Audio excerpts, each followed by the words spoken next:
झारखंड में स्वास्थ्य व्यवस्था को लेकर एक बड़ा और चौंकाने वाला ऐलान सामने आया है। सरकार गांव-गांव में अबुआ दवाखाना खोलने जा रही है, जहां लोगों को मुफ्त दवा देने का दावा किया गया है। मंत्री स्तर से इस प्रस्ताव को मंजूरी मिल चुकी है और अब इसे कैबिनेट की मुहर लगने का इंतजार है। अगर सब कुछ योजना के मुताबिक हुआ तो राज्य के सभी जिलों में यानी कि 24 जिलों में 745 अबुआ दवाखाने खोले जाएंगे।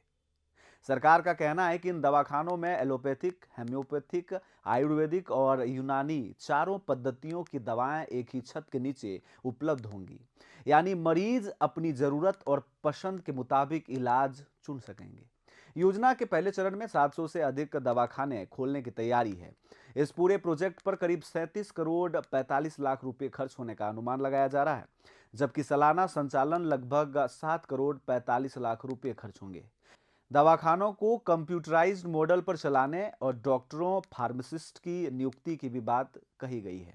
सरकार इसे ग्रामीण स्वास्थ्य क्रांति बता रही है और दावा कर रही है कि इससे न सिर्फ गुणवत्तापूर्ण दवाई मिलेगी बल्कि रोजगार के भी अवसर बढ़ेंगे। लेकिन बड़ा सवाल यही है कि क्या यह योजना जमीन पर उतनी ही प्रभावी साबित होगी जितनी कागज पर दिख रही है?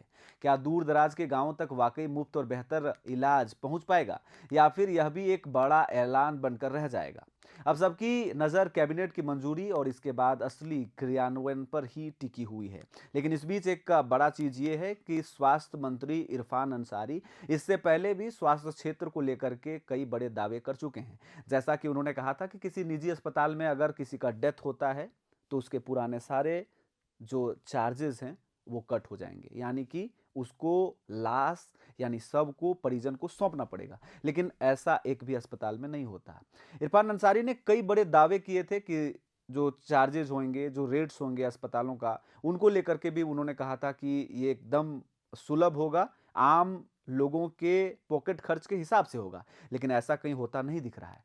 तो ये उन्हीं के द्वारा बनाया गया एक कह सकते हैं स्कीम है।